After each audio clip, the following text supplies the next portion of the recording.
Cette journée internationale de l'écrivain africain arrive bien à propos parce que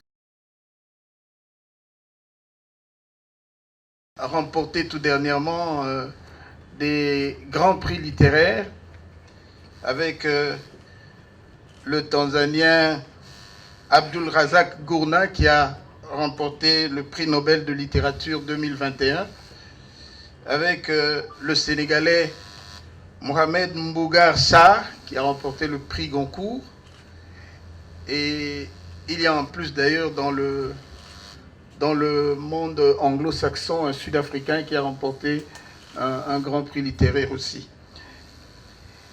Voilà. Je vous donne les grandes articulations de la cérémonie de ce jour. Nous allons commencer tout à l'heure avec le chœur de l'Institut national des arts qui va nous chanter l'hymne national et l'hymne de l'Union africaine. Voilà donc les grandes articulations de cette cérémonie avec l'autorisation de leurs excellences.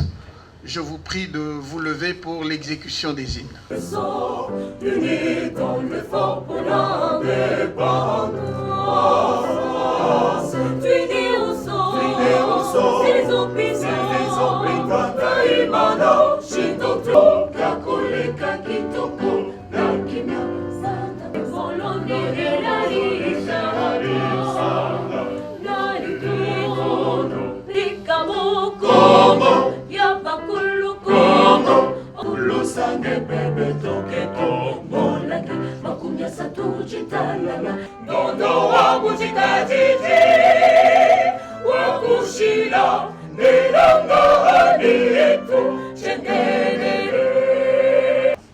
que je n'entende ni les rires ni les cris, mes yeux fixés sur cette ville que je prophétise belle. Donnez-moi la foi sauvage du sorcier. Donnez à mes mains puissance de modeler. Donnez à mon âme la trempe de l'épée, je ne me dérobe point. Faites de ma tête une tête de proue, et de moi-même mon cœur ne faites ni un père, ni un frère, ni un fils, mais le père, mais le frère, mais le fils, ni un mari, mais l'amant de cet unique peuple. Faites-moi rebelle à toute vanité, mais docile à son génie, comme le poing à la longée du bras. Faites-moi commissaire de son sang. Faites-moi dépositaire de son ressentiment. Faites de moi un homme d'initiation. Faites de moi un homme d'ensemencement. Mais faites aussi de moi un homme de terminaison. Faites-moi l'exécuteur de ces œuvres hautes. Car voici venu le temps de se ceindre les reins comme un vaillant homme. Mais le faisant mon cœur, préservez-moi de toute haine. Je ne suis point cet homme de haine pour qui je n'ai que haine. Car pour me cantonner dans cette unique race, vous savez pourtant mon amour tyrannique. Vous savez que ce n'est point par haine des autres races que je m'exige bêcheur de cette unique race. Que ce que je veux, c'est pour la faim universelle, pour la soif universelle, l'assommer libre enfin, de produire en son intimité close la succulence des fruits. Aimé Césaire, prière virile du poète. Merci. Excellences, Mesdames et Messieurs, représentants du corps diplomatique, Excellences, Messieurs les conseillers du chef de l'État, distingués membres du panel, très chers invités en vos rangs et qualité. C'est un immense honneur et un grand plaisir pour moi de vous souhaiter la bienvenue au nom du coordonnateur du panel, le professeur Alphonse Ntumbalwaba, pour célébrer cette journée spéciale, la journée internationale de l'écrivain africain. Comme vous le savez, à l'Union africaine, le thème de cette année, c'est art, culture et patrimoine. C'est donc tout à fait normal que le panel puisse s'impliquer dans des activités de ce genre. D'ailleurs, cette activité est dans une longue série d'autres activités qui ont été menées au courant de cette mandature. Je citerai à titre d'exemple la création du premier prix panafricain de littérature, la création du FESPAKIN, Festival panafricain de Kinshasa, le lancement d'une maison de la culture des Africains et des Afrodescendants, etc., etc. Nous célébrons aujourd'hui la production de l'écrivain africain, mais nous devons aussi célébrer l'abondante moisson des prix que les Africains ont récoltés cette année. On vous en a cité déjà 2, mais il y en a plusieurs autres. Par exemple, il y a le Goncourt, bien sûr, qui a été cité, que le Sénégalais Sarr a obtenu. Il y a le Booker Prize, le plus grand prix du monde anglophone, que le Sud-Africain Damon Gaket a obtenu. Il y a bien sûr le Nobel de littérature, que le Tanzanien Razak a obtenu. Mais il y a aussi le Booker Prize international, obtenu par un Sénégalais, David Diop. Il y a aussi le prix Neustad, obtenu encore par un Sénégalais, Boubacar Diop. Et puis il y a le prix Camões, qui est le plus grand prix pour les langues portugaises, obtenu par Pauline Chiziane, une Mozambicaine. Donc c'est une moisson exceptionnellement abondante qui semble indiquer une certaine renaissance de la littérature africaine, ce dont nous ne pouvons que nous réjouir. Pendant que nous célébrons les écrivains africains, pendant que nous nous réjouissons de la moisson que nous récoltons, nous ne devons pas oublier les difficultés auxquelles sont confrontés les écrivains africains. Difficultés ayant lieu et ayant à voir avec l'accès aux maisons d'édition, difficultés ayant à voir avec la vente de leur ouvrage, etc., etc. Mais aujourd'hui, c'est un jour de joie, c'est un jour de célébration. Nous avons d'éminents professeurs qui vont animer une table ronde très riche. Donc, plutôt que de prendre votre temps, je pense que je ferais mieux de laisser à ces éminentes personnalités le temps de nous parler du Congo et de l'Afrique dans la littérature contemporaine. Je vous remercie. Excellence, Madame la Ministre de la Culture, Arts et Patrimoine. Excellence, Messieurs le Ministre de la Recherche scientifique. Excellence, Messieurs les ambassadeurs et représentants du corps diplomatique, Messieurs les conseillers du chef de l'État, distingués invités à vos titres et qualités. Je prends la parole au nom du représentant de l'UNESCO qui est absent du pays en ce moment, puisque à la conférence générale de l'UNESCO à Paris. Je prends cette parole non pas pour faire un discours, mais surtout pour poser juste quelques balises, quelques éléments de réflexion par rapport à notre envie, à notre engagement à pouvoir accompagner effectivement le développement et la promotion de la littérature africaine en général et surtout aussi la littérature congolaise. Et en son nom, je voudrais remercier le panel d'avoir associé l'UNESCO à cette activité.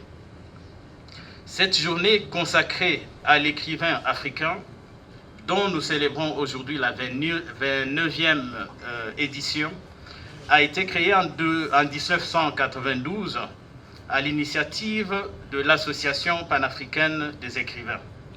C'est pour nous une occasion solennelle de rendre hommage aux célèbres femmes et hommes de lettres du continent, mais aussi une occasion d'aborder les difficultés que connaissent les auteurs africains, à savoir le problème d'accès aux maisons d'édition, le problème de diffusion, le problème de promotion de leur production, tout simplement. En avril 2005, quelques 5000 personnes se pressaient au siège de l'UNESCO à Paris, où le premier salon Livre d'Afrique réunissait 200 auteurs et 30 maisons d'édition. Cette activité était organisée par des étudiants des grandes universités française, désireux de mettre en évidence les bouillonnements culturels du continent. Et ils avaient trouvé un thème en accord avec leur ambition, les 1001 littératures d'Afrique. De ce fait, l'UNESCO encourageait et continue à encourager les États africains à mettre en place des politiques culturelles et stratégies sectorielles ambitieuses pour promouvoir la diversité des expressions culturelles et les valeurs universelles de la paix et du dialogue. Il est tout aussi capital de redire le rôle essentiel de la littérature dans l'avènement d'un monde de plus grande tolérance, de compréhension, de respect et de soutien mutuel dans le respect des droits de l'homme. Et l'un des moyens pour promouvoir cette littérature contemporaine africaine et ses auteurs, c'est notamment d'utiliser les langues maternelles et renforcer l'occupation du cyberespace. Il s'agit donc d'utiliser les technologies numériques pour promouvoir la littérature dans les langues autochtones d'Afrique, comme le suggérait Nelson Mandela, je cite, « Je souhaite que la voix du conteur ne s'éteigne jamais en Afrique, que tous les enfants du monde puissent faire l'expérience de l'émerveillement de livres et qu'ils ne perdent jamais la capacité d'agrandir leur demeure terrestre par la magie des histoires. » Fin de citation. Et je cite un autre auteur congolais bien connu, le professeur Elikian Bokolo, dans sa préface à la publication intitulée « Petit précis de remise à niveau de l'histoire africaine à l'usage du président Sarkozy », vous comprenez dans quel contexte cela a été fait. Le professeur Elikian Bokolo dit ceci: « Il faut surtout se préoccuper de disséminer le plus largement possible l'histoire, la vraie histoire de l'Afrique et des peuples africains en Afrique et hors d'Afrique. La jeunesse africaine est avide de savoir. Elle se pose légitimement des questions qui reviennent presque toujours à celle-ci. Comment se fait-il que nous en soyons là où nous sommes aujourd'hui? Parallèlement à l'écrit, nous disposons désormais de toutes sortes de moyens techniques pour procéder au mieux à cette dissémination. C'est là, assurément, le moyen le plus certain d'armer intellectuellement les citoyens d'Afrique, d'ici et d'ailleurs. Mesdames, Messieurs, ce matin, vous pourrez entendre plusieurs présentations relatives aux thèmes retenus pour cette activité. La lumière sera faite sur la littérature africaine et congolaise en tant que domaine qui promeut les connaissances, les savoir-faire et les philosophies développées par des sociétés ayant une très longue histoire d'interaction avec leur environnement naturel. Je suis convaincu que les échanges qui auront lieu aujourd'hui en cette journée internationale de l'écrivain africain contribueront à renforcer la dynamique autour de la reconnaissance, du respect et de la valorisation des auteurs africains et de leurs œuvres littéraires. Je vous souhaite à tous une excellente célébration et merci de votre attention. L'homme est un animal à deux têtes. L'une s'appelle la grandeur et l'autre la médiocrité. La grandeur naît dans les sacrifices, dans la douleur. La médiocrité, elle, pousse sur l'insouciance, sur les plaisirs, sur les facilités. J'ai voulu enlever cette tête de mon peuple, mais elle est difficile à vaincre. Elle est comme les champignons qui viennent après chaque pluie. Mais je sais que chacun ne mourra jamais. Il ne mourra jamais. Toute une génération des jeunes, surtout nos enfants, monte vers le soleil avec le cœur et l'esprit de Chaka. Oui, avec le cœur et l'esprit de Chaka. Eux sont toujours prêts à se battre. La mort de Chaka, c'est Seydou Badian Kouyaté. Je m'étais dit que je n'étais pas la bienvenue parce que c'était une activité pour les savants, les faiseurs de paroles et de phrases. Les gens qui corrigent, les gens qui parlent et les gens qui écrivent. Et je me disais, ils sont tellement génies que je n'aurais pas un mot à dire. Et j'ai demandé à mon directeur de cabinet de faire un texte à la hauteur parce que je serai avec des savants. Et si je fais des phrases qui ne sont pas complètes, on risque de croire que je me suis moqué de cette grandeur.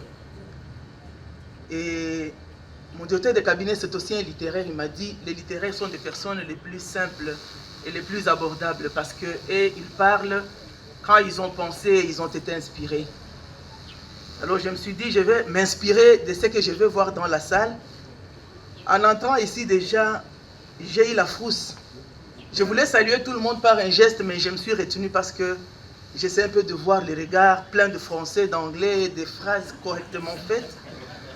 Et je me disais, mon Dieu, est-ce que je serai vraiment à la hauteur? Mais au moins, quand on a commencé, il y a déjà le modérateur lui-même qui a commencé avec une poésie d'Aimé Césaire.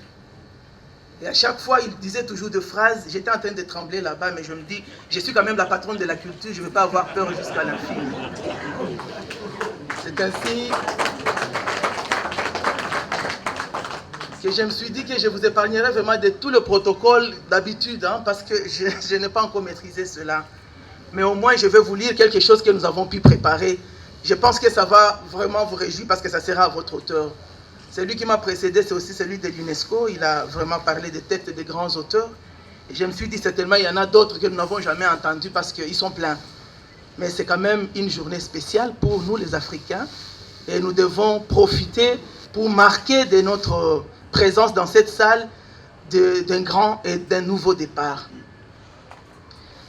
Mesdames et messieurs, distingués invités à vos titres et qualités respectifs, j'ai l'honneur de me tenir devant vous pour vous lire ces mots que j'ai préparés avec amour et avec respect à votre endroit.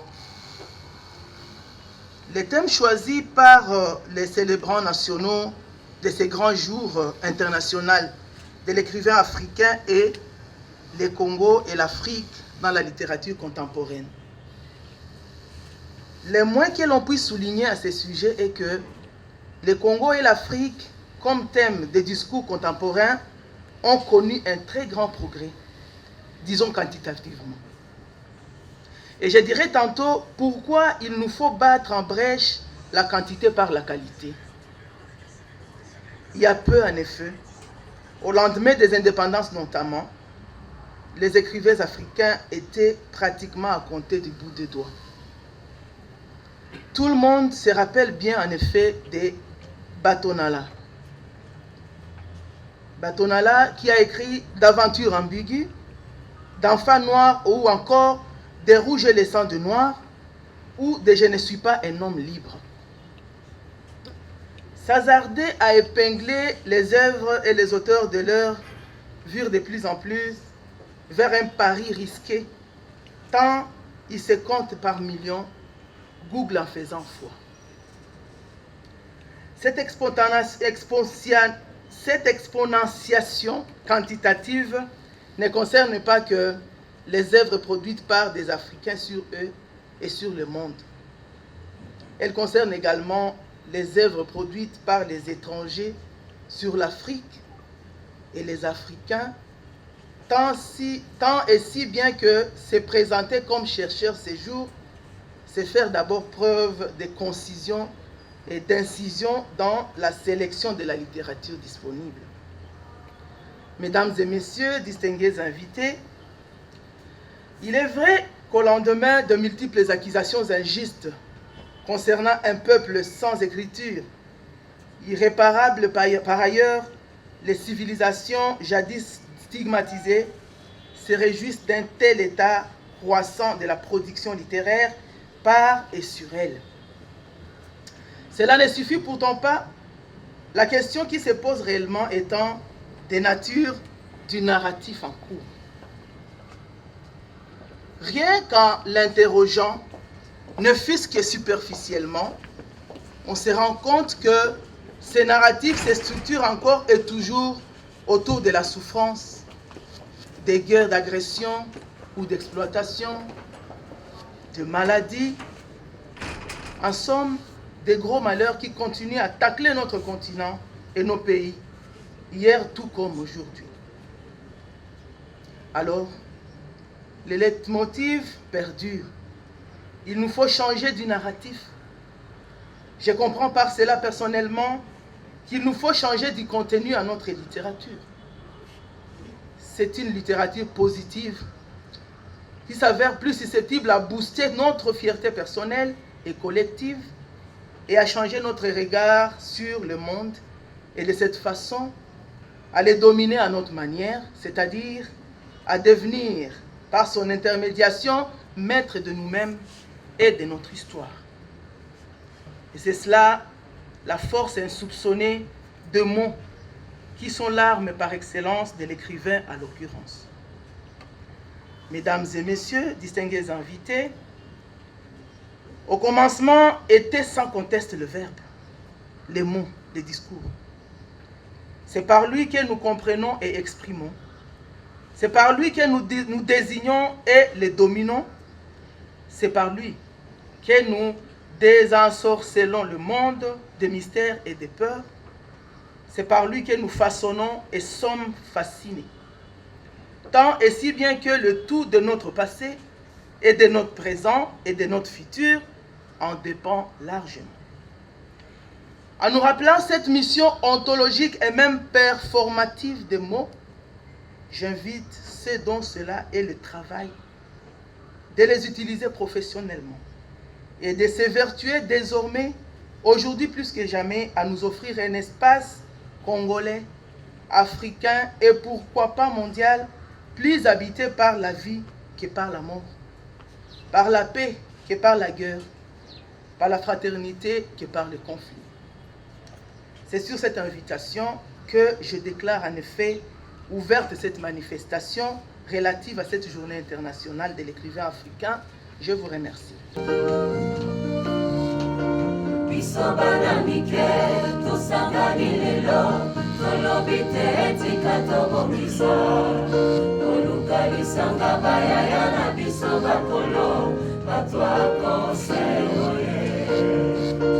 Population ya Congo, jeunesse nationale, basengile lopo babongisa.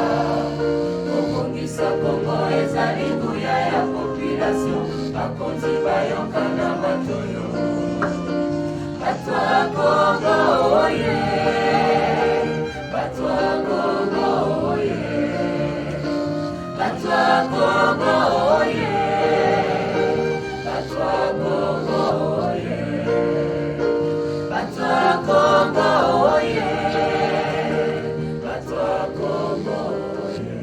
Madame et Monsieur les ministres, distingués invités, vous me permettrez d'appeler les conférenciers de ce jour à bien vouloir rejoindre l'estrade. Il s'agit du professeur Emmanuel Matesso. Sous vos applaudissements, s'il vous plaît.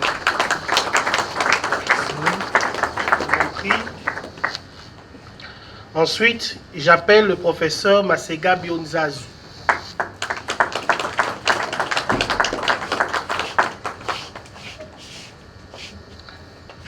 Madame Elisabeth Mouya Tolande est celle qui va suivre.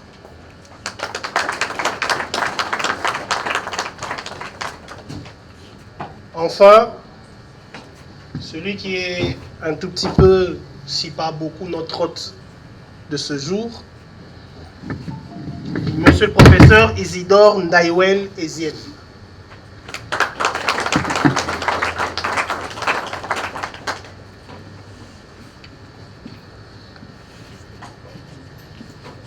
Je me permets de commencer par quelques vers de Valentin Yves Moudimbe, ou si vous voulez, Vumbiyoka Moudimbe. Je n'ai pas sa préférence actuellement. Elle finira par revivre l'harmonie des pierres éparses livrées à la fainéantise. Le rêve frénétique des ouvrages inachevés qui attendent en vain une balle à cueillir un mage. Elle finira par revivre la forme des idées malices et espiègles, livrées aux défauts des enfants trop bien élevés, qui jonglent et trichent pour ne pas être vrais. L'exil baigne le poète. Elle finira par revivre la ronde des nouveaux venus écrasés par 20 siècles de soleil et l'irruption d'une haine rationnelle. Elle revivra dans les germes de la mort, l'absolution des crimes, l'angoisse du 4e acte, la richesse des flammes et de la liberté. Elle revivra dans les brillants des amuses, l'écarlate des pourpres, la haine des reconquêtes, le sang des innocents, l'adoration d'un mot. Elle revivra dans le frisson des nouveaux réveils, les balles des mousquets de parade, l'exaltation éternelle d'un goût. Elle finira par revivre dans les moissons fauchées, dans ces routes qui saignent, pour les vivants abattus et les morts chassés. Je sais, elle finira par revivre dans la transparence étranglée, les sourires amers des partisans, l'allégresse du peuple qui sait et qui ne sait pas, le poids d'un mythe, liberté. Extrait de déchirure de Valentin Yves Mudimbe. Tradition orale d'épopées et de contes. Cette littérature, revendiquée encore aujourd'hui par les écrivains africains, existe encore dans nos traditions, dans nos villes et dans nos villages. Mais dans un monde un peu plus intégré, pour ne pas dire dans un monde de plus en plus mondialisé, si vous me permettez la tautologie, la question de la place de la littérature de l'Afrique, ou devrais-je dire des Afriques, parce qu'il n'y a pas une seule Afrique, donc la question de la place de la littérature de l'Afrique ou des Afriques se pose avec acuité, et avec elle, celle de la place de la littérature du Congo dans le monde.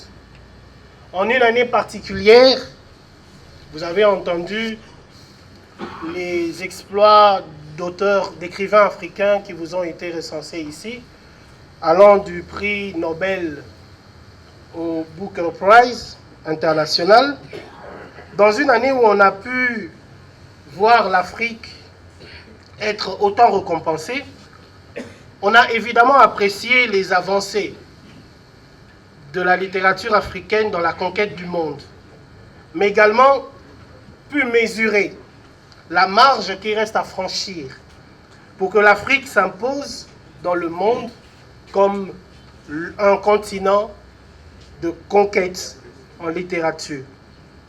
Le Congo, quant à lui, cumule les paradoxes.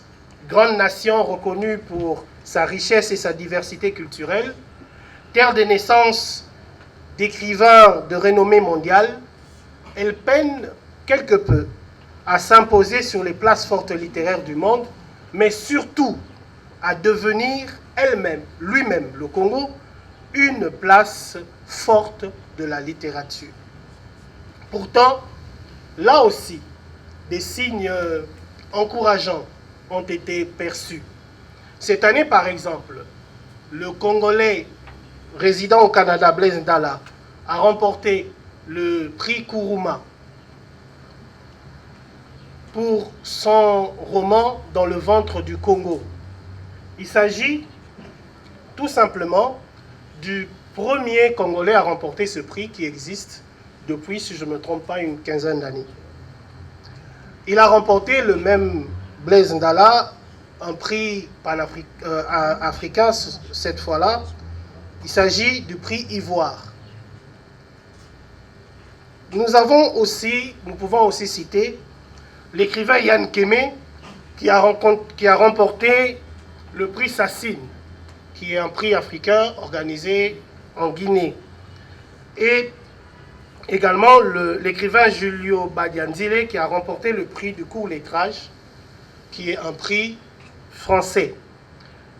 Il y a donc des avancées estimables, mais le chemin est encore long Et c'est de ces questions, de ces questionnements que vont nous parler tour à tour nos invités ici, à commencer par le premier, le professeur Locha Mateso.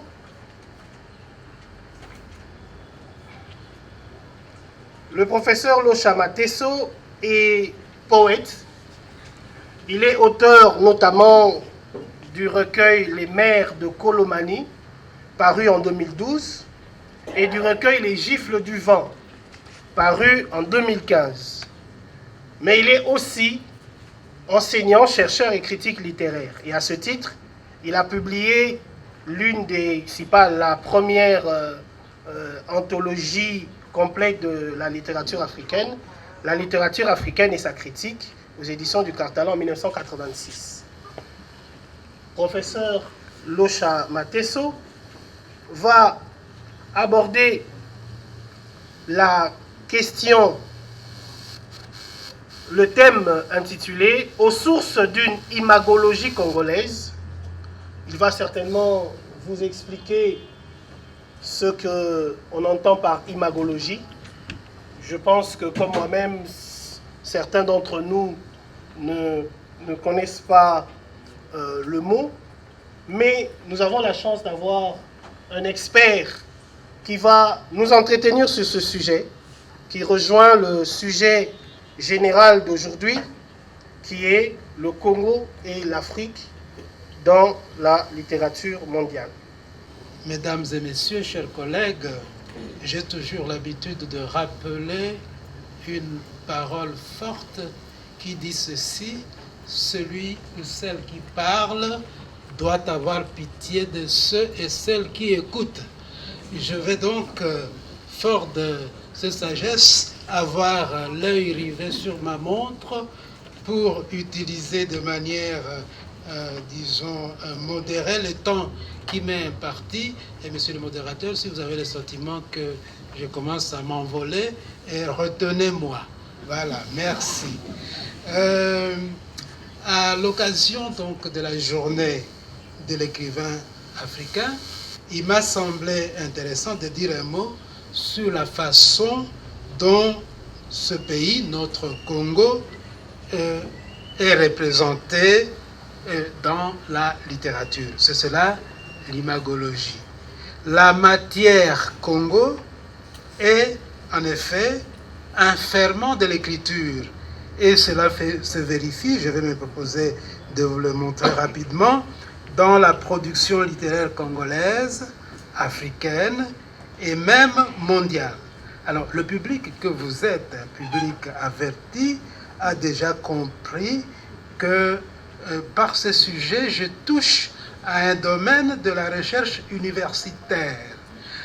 Mais ne craignez rien, je ne veux pas donner dans l'ennuyeux, je vais essayer d'être aussi concret que possible, puisque, comme vient de le dire le modérateur, je suis critique littéraire, je suis enseignant, je suis aussi anciennement éditeur de livres scolaires, ce qui me prédispose à d'abord chercher à me faire comprendre et non pas à faire l'étalage de mon érudition. Voilà. Ceci étant dit, je vais planter le décor par deux citations. Première citation. Vu de l'extérieur, le Congo est un immense champ de massacres et d'horreurs dont on ne comprend pas les raisons. Deuxième citation. À la fin du 19e siècle, il s'agissait pour les populations congolaises de ramener leur quota d'ivoire et de caoutchouc, et ceux qui se dérobaient risquaient d'être mutilés. Un siècle plus tard, dans les montagnes du Kivu, dans les savanes de l'Ituri, d'autres matières premières suscitent la même cupidité. C'est pour l'or que l'on se bat aux environs de Mongwalu, dans l'Ituri. C'est pour le contrôle des comptoirs des diamants de Kisangani que les armées rwandaises et ougandaises, à 3 reprises, se sont battues à l'arme lourde dans cette ville, ainsi qu'au Kivu. Alors, ces deux citations viennent d'une part des deux journalistes français qui ont suivi le cheminement de notre pays vers l'indépendance, et la deuxième citation, concerne une réalité plus récente, vient de la postface donnée par Colette Brackman, que vous connaissez, la célèbre journaliste belge, à un livre de 1908 qui a été réédité et qui s'intitule « Le crime du Congo belge ». Alors, qu'ont-elles à voir ces déclarations qui devraient plutôt concerner l'histoire ou l'actualité politique? Eh bien, c'est que, précisément, l'imagerie qui est construite autour du Congo et qui transparaît dans ces citations, eh bien, c'est ces mêmes images qui sont reprises par les auteurs de fiction, c'est-à-dire les écrivains, romanciers, poètes, dramaturges. Les écrivains, donc, qui sont des spécialistes des mythes, ont repris le même matériau verbal en y insufflant cependant une charge poétique. Ils se sont mis à parler du Congo dans des formes qui sont à ce point semblables qu'on peut faire état donc d'une véritable tradition littéraire ayant ainsi pour objet le Congo. Pour des raisons historiques évidentes, cette tradition, qui concerne donc la représentation du Congo, est partie de l'extérieur. Et on s'accorde à considérer que le père nourricier de l'imagologie congolaise, donc de la représentation du Congo, l'un des premiers à parler du Congo dans la littérature contemporaine, eh bien, ce père-là, c'est Joseph Conrad. Voilà, quelqu'un que vous connaissez. Auteur, en 1899, d'un récit intitulé « Art of Darkness », qui est traduit en français sous le titre « Au cœur des ténèbres ». Au cœur des ténèbres. Joseph Conrad, donc, il faut dire que son œuvre, cette œuvre, s'est constituée comme une archive internationale. Ce livre a été la source d'inspiration pour beaucoup. Et nous allons le voir d'abord, mais pour cela, je vais rapidement résumer le contenu. Bon, le livre étant connu, donc je vais le faire de manière très contractée. Voilà. Nous sommes dans l'estuaire de la Tamise. La Tamise, c'est un peu notre fleuve Congo, enfin le fleuve Congo des Anglais, pour faire court. Nous sommes, disais-je donc, dans l'estuaire de la Tamise, en compagnie d'un équipage de bateaux qui est cloué sur place à cause de la marée. Écrivain. Alors, bien sûr, je n'oserais pas, je n'aurais pas l'outrecuidance de résumer un exposé aussi brillant et aussi intéressant, si ce n'est pour retenir qu'en fin de compte, entre enfer obscur, les fameuses ténèbres qui caractérisent souvent dans l'imaginaire aujourd'hui encore, on va dire international, le Congo, entre cet enfer obscur et le fleuve assez ambivalent, la matière Congo a nourri la littérature, mais pas toujours à son avantage. Ce ventre du Congo, ce fleuve, n'est-ce pas, qui nous nourrit et nourrit, Dieu merci, de plus en plus une image positive, et peut-être là où se tiendra l'espoir. Mais malgré tout, on est bien obligé de retenir qu'aujourd'hui encore, l'omniprésence de la violence et la persistance de cette image de ténèbres sont encore la caractéristique de ce Congo dans la littérature mondiale et même dans la littérature nationale. Dieu merci, le prof a fini par une note d'espoir. La présence des enfants dans les récits des écrivains est le signe, cette volonté de vouloir insuffler cet espoir, l'espoir dont nous sommes tous habités ici, je l'espère. Le prof Mateso est critique littéraire professeur d'université, mais il est avant tout poète. Et il a écrit Paroles. Tôt ou tard, un ibis, né de la nuit des temps, lancera son credo du siècle muselé. L'or, parmi la rosée, ordonnée et fertile, poindra le murmure ensorcelé, crescendo. Notre regard captif en sa métamorphose, parmi le tic-tac et les silences contraints, un ibis surgira qui dira sans sourdine l'apprêté d'un labeur, d'une sueur ingrate. Car nous sommes de ceux qui, dressés sur le socle, achètent le fourneau qui fondit tant de chaînes, qui, moule trop vaste, moule trop raffiné, libère nos cheveux, notre nez aplati.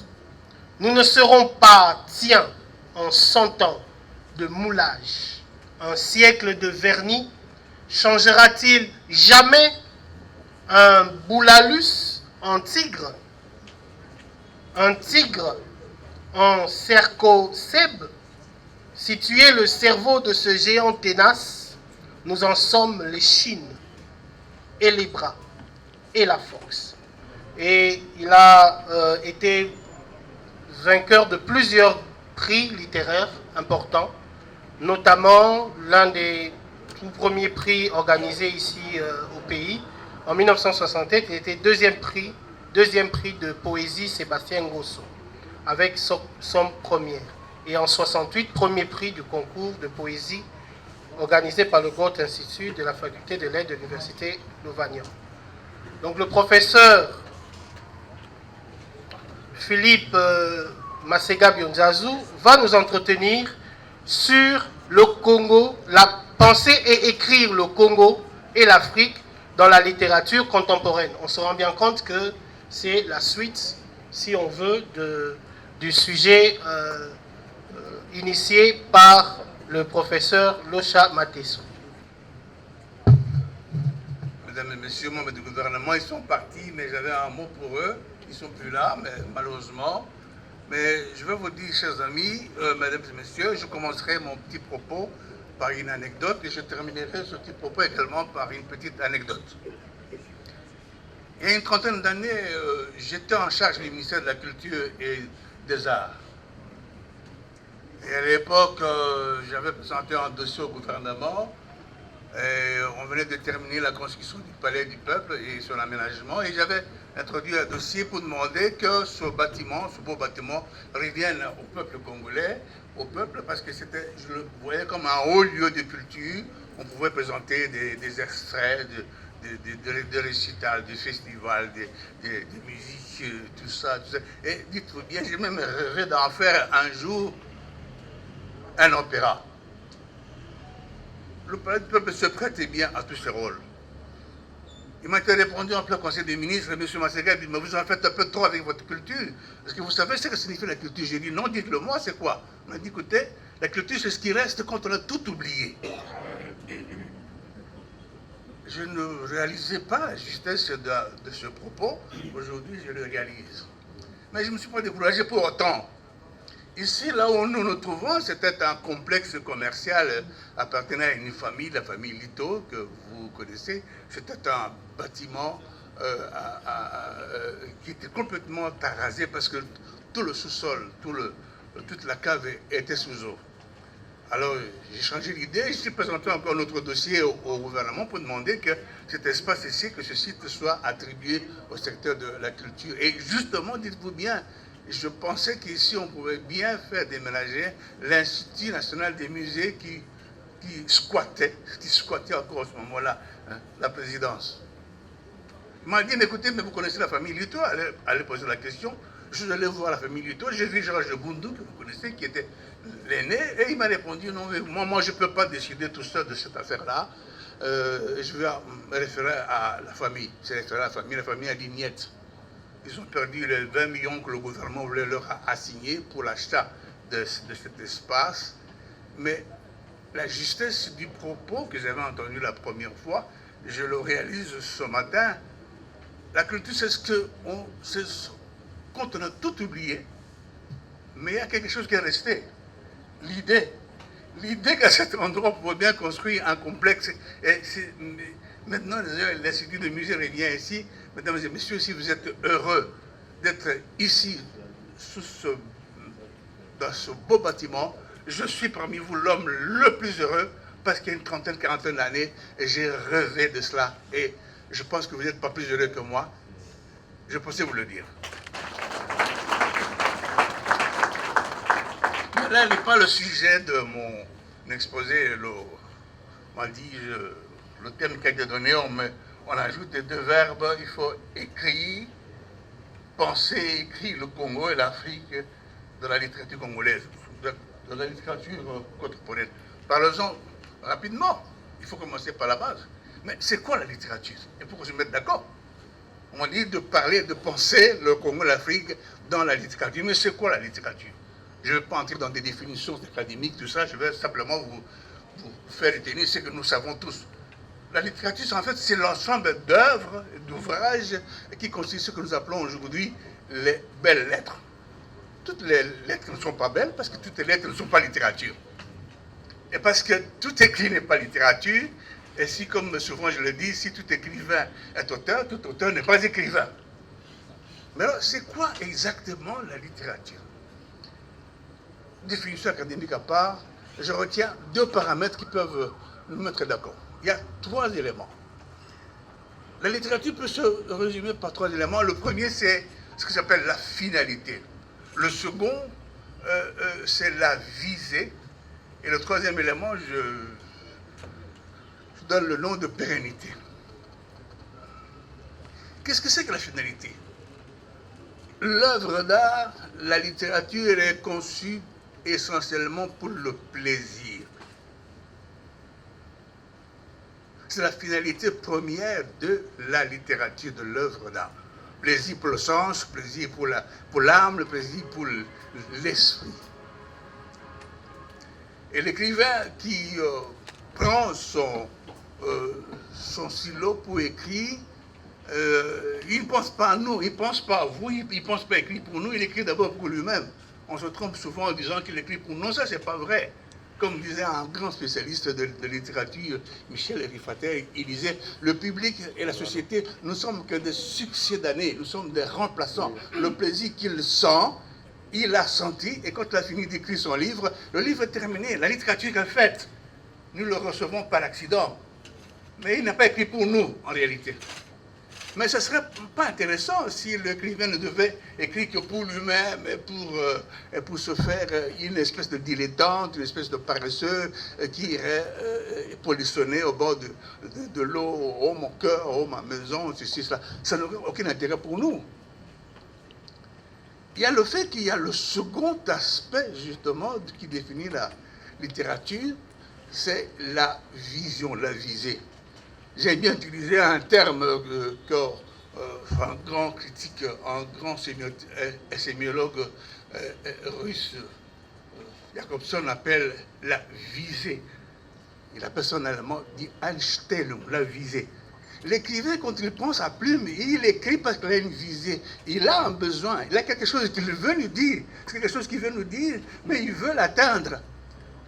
Mais cette visée-là, même si c'est un poème, un simple poème pour son ami, c'est une visée. S'il veut écrire pour glorifier le pays, c'est une visée. Et s'il veut écrire, par exemple, pour disons, souhaiter un avenir meilleur, c'est une visée. C'est quelque chose que nous recevons après que lui ait pensé à nous le restituer. J'essaie d'avoir une voix d'enseignant pour que ça s'entende. Donc, c'est la vision, c'est la visée qui constitue le second élément. En réalité, l'auteur, il voit loin pour nous. Il a pensé, mais en pensant, il s'est projeté. Et en se projetant, il projette la société qui est avec lui. L'écrivain, ce n'est pas un deus ex machina. Il est sorti du peuple et il prend les éléments du peuple, qu'il les retravaille, et il les façonne et il les rend au peuple un jour. Mais il faut bien dire que l'écrivain prend soin de nous restituer un texte bien fait, parce que si un texte n'est pas beau, il n'est pas littérature, malheureusement non. Et c'est comme ça que l'écrivain, il peaufine son travail, il peaufine son œuvre, il fait une mixture, il choisit des mots, et pas des mots banals. La littérature ne s'intéresse pas des mots banals, comme disait Sartre. Comme non, la littérature, c'est l'utilisation des mots d'une densité. Il faut une grande densité illocutoire, comme il dit. Alors, l'écrivain prend le texte des mots qu'il choisit. Parmi nous, je parle français, mais lorsque j'écris le texte que je vous donne, et ce n'est pas la langue que je parle, c'est un autre texte, c'est un autre langage, c'est une autre langue, c'est un dialecte, c'est même un sous-dialecte que nous appelons un idiolecte. Donc ce n'est pas le même texte que celui avec qui je communique. Ça, c'est la visée et l'auteur. L'écrivain, quand il le dit, il le fait. Et nous nous retrouvons un peu de la vision. Voulait-il glorifier le pays? Nous nous retrouvons parce qu'en fait, il dit ça pour lui, mais nous, en le lisant, nous sommes des succédanés, nous nous sentons concernés. Et nous nous sentons concernés par cet élément-là. Il nous a dit qu'il faut écrire le Congo et l'Afrique. En fait, il faut le faire pour les réinventer. La littérature a ce pouvoir de réinventer, d'inventer les pays dans les imaginaires des peuples. Il nous a dit que la culture est le principal moteur du développement. Il a rappelé cette anecdote par laquelle il finit son étonnement lorsque, devant la statue de Goethe, en Allemagne, il a lu que les Allemands disaient qu'ils lui devaient tout. C'est dire justement que penser et écrire l'Afrique, c'est pour fabriquer cette Afrique, pour fabriquer ce Congo, pour que demain, nos enfants, nos petits-enfants puissent dire, en regardant l'œuvre des écrivains qui seront passés avant eux, qu'ils puissent dire, nous leur devons tout. Merci beaucoup, professeur. Nous allons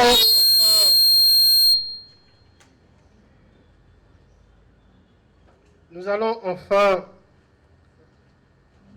passer à la troisième intervenante. Il s'agit de Madame Elisabeth Moya-Tolande. Alors, Madame Elisabeth Moya-Tolande est poétesse, novelliste. Elle a remporté plusieurs prix littéraires importants, notamment en 72, le prix Mobutu Sese Seko et le deuxième prix de poésie Sébastien Ngosso, un peu plus tôt. Elle est auteure de Aata, suivi du récit de la damnée, qui a été publié en 1970 et qui est réédité actuellement, qui a été réédité actuellement aux éditions Nzoï. Donc, Madame Elisabeth va aborder la question de la littérature congolaise au féminin. Et donc, dans ce propos, nous allons certainement en apprendre beaucoup sur une littérature féminine congolaise et congolaise en particulier, très dynamique, mais qui est souvent assez méconnue. Madame. Bonjour, et je suis très heureuse de prendre la parole sur ce thème qu'on m'a attribué, la littérature congolaise au féminin, enjeux et défis. Et je suis d'autant plus heureuse que je suis en train de voir la parité genre dans cette salle, que des femmes sont autant nombreuses que les hommes. Et je suis heureuse aussi en m'imaginant que je parle aussi devant les officiels, que mes propos seront portés loin, afin qu'il y ait concrétisation. Merci. L'avènement des femmes dans la littérature. Je parle de la bibliographie littéraire de la République du Zaïre, 1931-1972, du professeur Kadimanzouji Moukala, et également du guide du professeur Mbouyamba Kankolongo, le guide de littérature zaïroise de langue française de 1974 à 1992. Pourquoi 1931? C'est parce que déjà à cette année-là, il y avait une dame, poétesse, Nélé Marianne, mais autour de laquelle il y a quand même controverse, qu'elle n'est pas congolaise parce que de père belge et de nationalité belge. Cependant, ces poèmes publiés en 1935 et 1936 reflètent l'identité congolaise.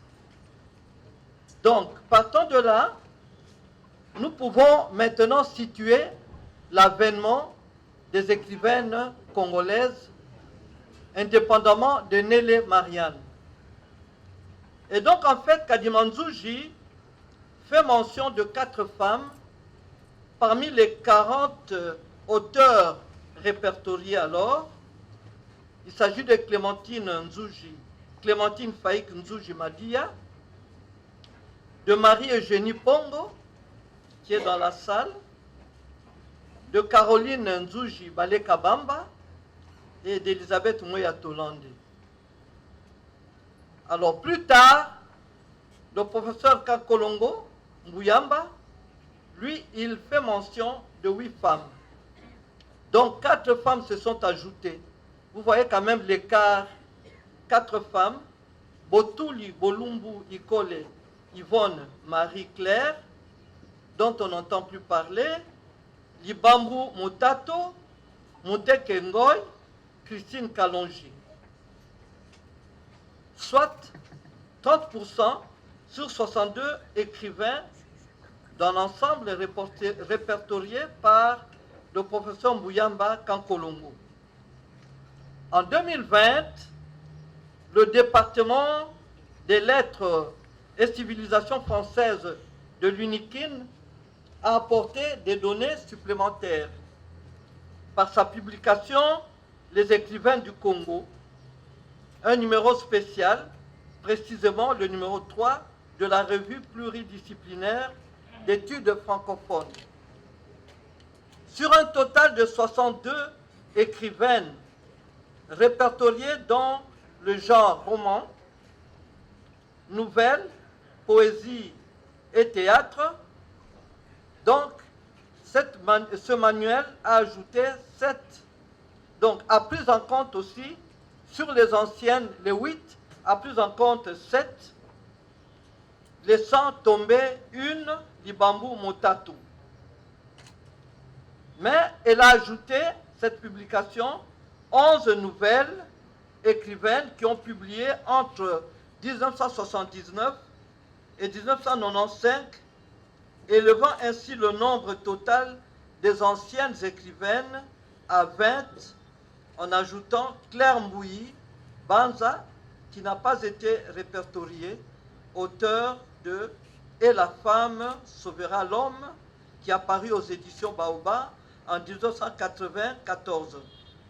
Les concours et différents prix ont consacré les pionnières de la littérature congolaise. En 1967, Elisabeth Moya Tolande est révélée par le prix de poésie Sébastien Gonso, un prix organisé par l'extension universitaire de l'Université Lovanium. En 1968, Marie-Eugénie Pongo a été révélée par le concours de poésie Goethe Institute et faculté des lettres de l'Université Lovanium de Kinshasa. En 1969, le concours littéraire Léopold Sédar Senghor a couronné Clémentine Nzouji Faïk Nzouji Madia pour la poésie et les proverbes Luba, Marie-Eugénie Pongo pour le poème Masikini, Caroline Zoujibale Kabamba, conteuse pour l'Igname mystérieuse, et en 1970, le Grand Prix Joseph Désiré Mobutu a confirmé le talent poétique d'Elisabeth Moya-Tolande et de la conteuse Marie-Caroline Nzujibale Kabamba. Mais qu'est-ce qui a motivé les femmes à écrire? Je parle de notre expérience personnelle. D'abord, la formation par l'encadrement est nécessaire au don inné. Nous pouvons avoir un don, mais il faut que ce don-là soit encadré. L'école donc, une bonne école, avec de bons professeurs de littérature, une bonne bibliothèque et la pratique de la lecture, l'exigence des résumés et de courtes présentations. Ça c'est important, des présentations orales qui permettent donc aux femmes, aux filles comme aux garçons à s'exprimer.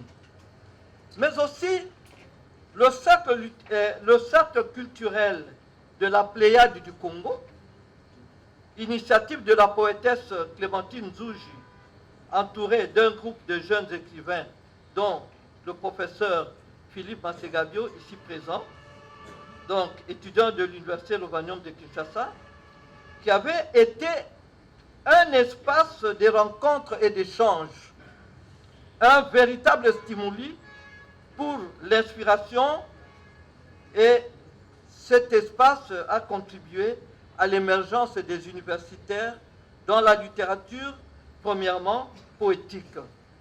Enfin, il y a eu également le fait que nos écrits étaient publiés sans frais. J'aurais bien voulu que la ministre de la Culture soit là pour que, dans la mesure du possible, qu'elle puisse imiter le passé, n'est-ce pas? La collection Belles Lettres, lancée par le ministère de la Culture en guise d'attention accordée aux écrivains et en reconnaissance de leurs œuvres, les éditions du Monde Noir, lancées par le professeur Valentin Moudimbe et confrères.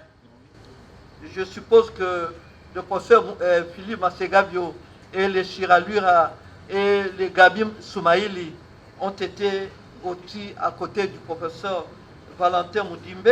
Elisabeth Moya-Tolande nous a brossé la situation de l'écriture congolaise au féminin et nous nous sommes bien rendus compte qu'il y a cette présence féminine a toujours existé dans notre littérature, qu'elle n'a jamais cessé d'exister, même si de temps en temps elle souffre plutôt d'un manque de visibilité qui est dû à un défaut d'encadrement et un manque de structure.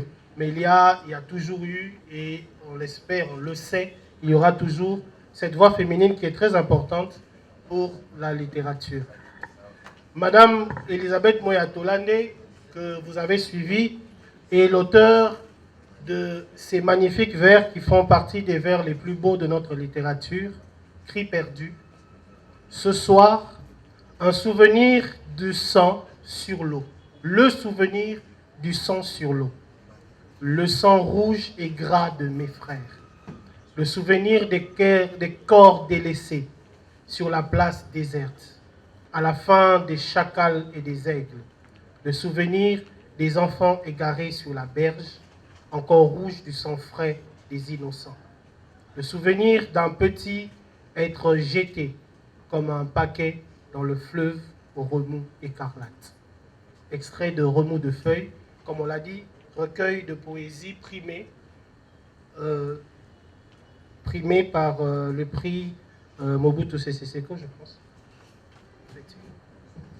Alors nous avançons vers le clou, on va dire, de cette manifestation qui sera la proclamation des finalistes du Grand Prix congolais du livre. Nous avançons vers le clou, mais auparavant, nous allons suivre le dernier intervenant qui n'est autre que le professeur Isidore Ndaïwel, professeur, critique littéraire, historien, qui va nous aborder la question, le défi de l'Union africaine, que peut la littérature congolaise? Ça sera le point d'orgue de cette conférence en ce jour. Professeur, je vous en prie.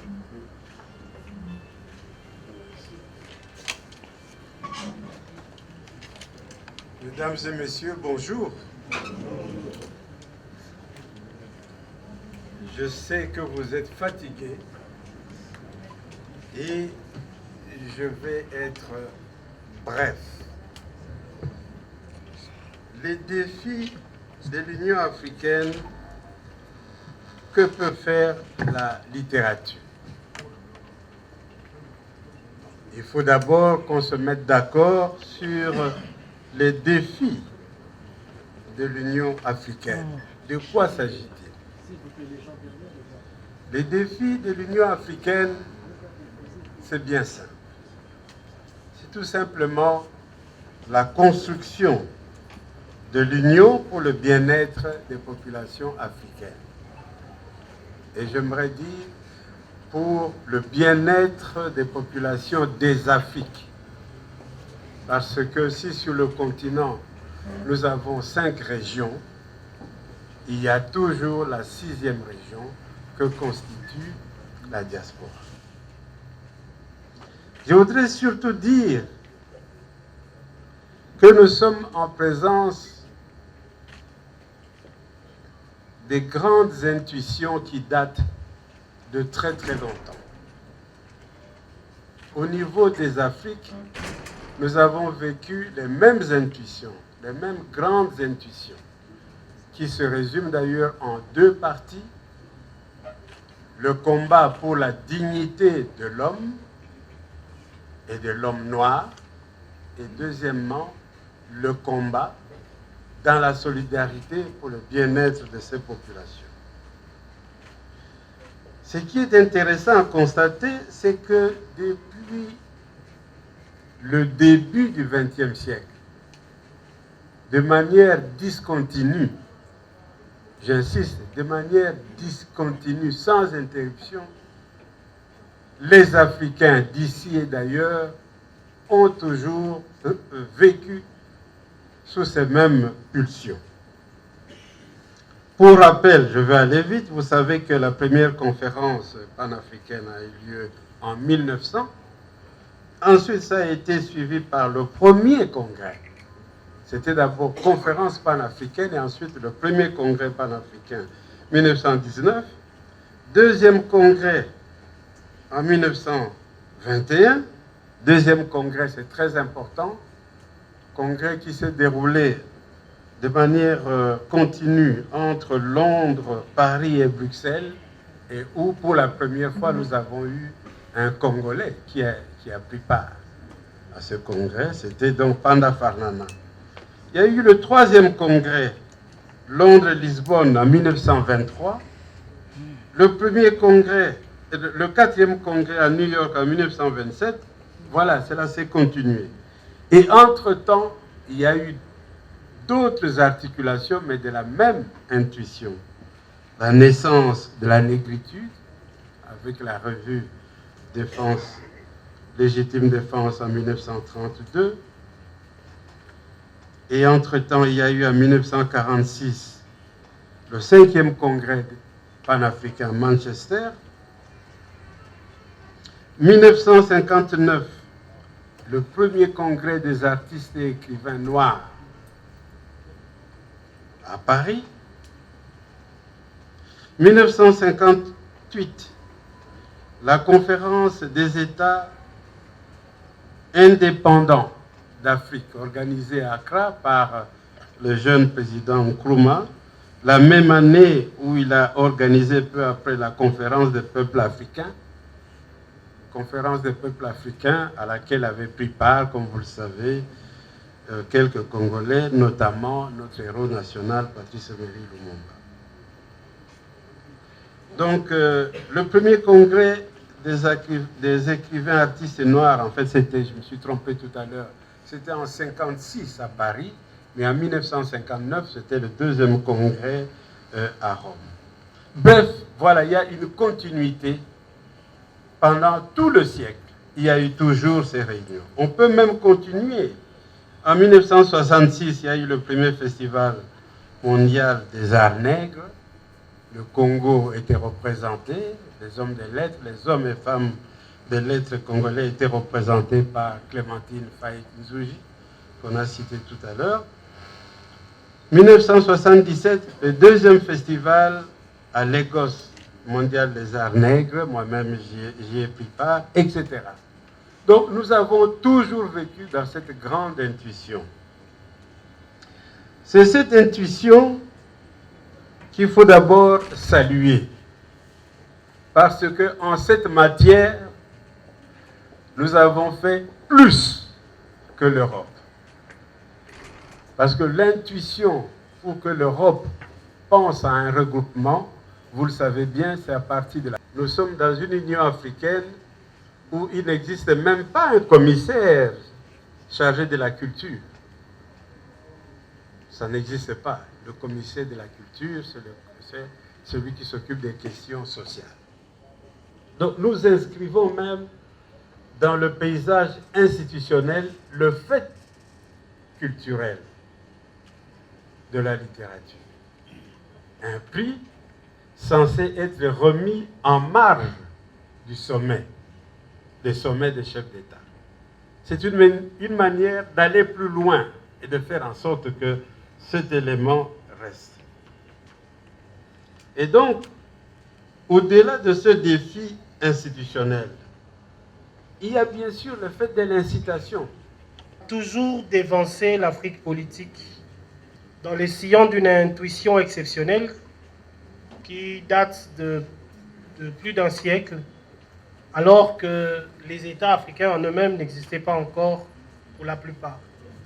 Alors aujourd'hui, comme le conclut le prof Ndaiwel, nous constatons que l'Afrique politique, à travers cette initiative de la présidence en exercice de l'Union africaine, que l'Afrique politique rattrape l'Afrique littéraire en lançant ce prix important, le prix panafricain de littérature, le grand prix panafricain de littérature, simplement parce qu'un prix africain, voulu par les Africains, conçu par les Africains, exécuté par les Africains avec une telle ambition continentale, au-delà des divisions des langues, un tel prix n'existait pas, simplement. Et donc, l'Union africaine, d'une certaine manière, boucle la boucle en revenant à ce qui a été son inspiration, ou si on veut son intuition exceptionnelle, pour emprunter les mots du prof Ndaiwel. Sous vos applaudissements, évidemment, Madame Moya Kolande est la présidente du comité d'organisation, et donc je vais lui laisser l'honneur de présenter les autres membres du comité. Merci beaucoup.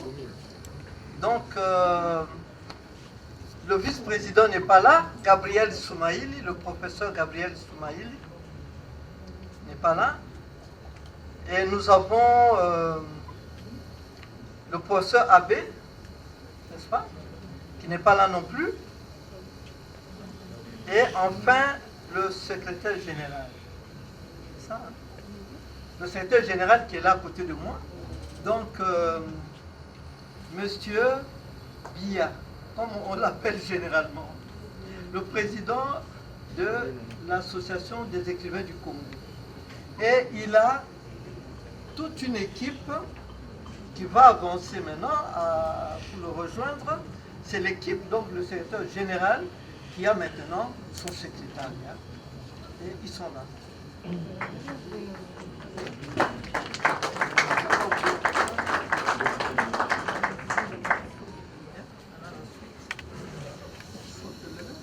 On laisse maintenant la place au secrétaire général qui en fait... Voilà, donc je change de casquette, je ne suis plus le modérateur de tout à l'heure des conférences. Je suis secrétaire général du comité d'organisation du Grand Prix congolais du livre. Et dans cette équipe, nous avons, comme a dit Madame la Présidente, travaillé avec le professeur Gabriel Soumaïl, qui est bien connu des milieux littéraires, qui est absent, malheureusement empêché pour raisons professionnelles. Nous avons travaillé avec moi-même comme secrétaire général et avec le prof Maker Abbé comme secrétaire général adjoint, lui aussi empêché, affecté en dehors de Kinshasa pour des raisons professionnelles. Et comme membre dans l'équipe, nous avions M. Gombo Christian, qui est un écrivain bien connu de la place, et également libraire. Je vous prie de l'applaudir. Nous avons travaillé avec Djodji Belaou, qui est membre des écrivains du Congo, écrivain lui-même. Je vous prie de l'applaudir. Nous avons travaillé enfin avec Madame Selena Ngoy, Wangoy Juster, qui est présidente de l'Association des jeunes écrivains du Congo. Je vous prie de l'applaudir également. Donc nous avons travaillé et nous sommes arrivés à bout de cette étape qui consistait à dégager sur les candidatures que nous avons reçues des finalistes, 5 pour chaque catégorie, liste et livres que nous allons transmettre à un jury indépendant qui va statuer et nous dire dans quelques semaines qui est le meilleur livre, quel est le meilleur livre congolais de l'année, et dans la catégorie fiction et dans la catégorie essai. Pour le reste, je passe donc la parole à M. Djodji Belaou. Il m'est donné cette tâche lourde de vous donner les noms des candidats retenus dans chaque catégorie. Cependant, avant de donner ces noms, il me faut vous dire que ce n'était pas facile, puisque les candidats n'ont pas démérité. Des beaux livres nous sont parvenus, et les lire était un plaisir plus qu'autre chose. Nous avons dans la catégorie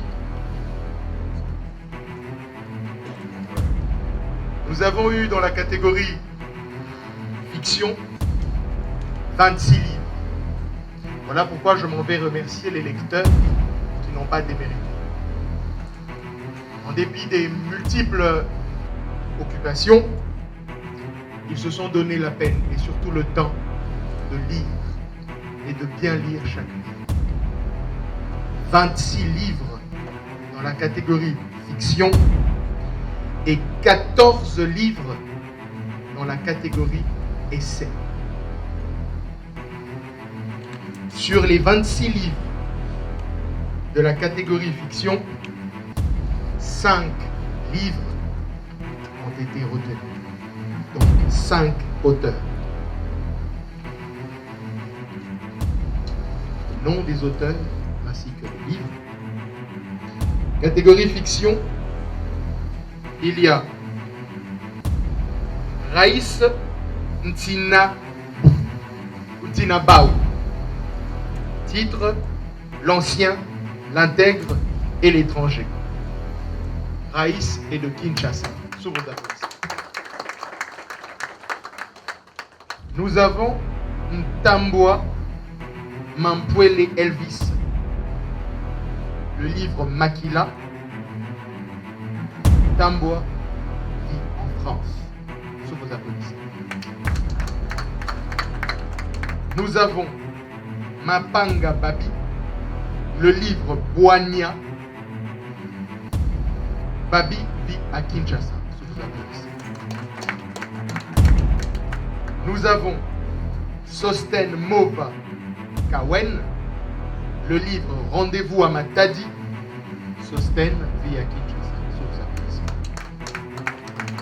Enfin, nous avons Lilia Bongi à Psori. Lilia Bongi vit à Bruxelles.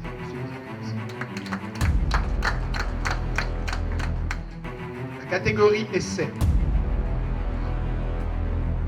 Nous tenons encore à remercier les lecteurs qui n'ont pas démérité. C'est vrai que ça peut sembler difficile de lire, ou même facile, ça dépend. On a retenu cependant 5 noms et 5 livres. Rémi Ngumbu Ngozi, le Congolais idéal. Rémi vit aux États-Unis, si vous applaudissez.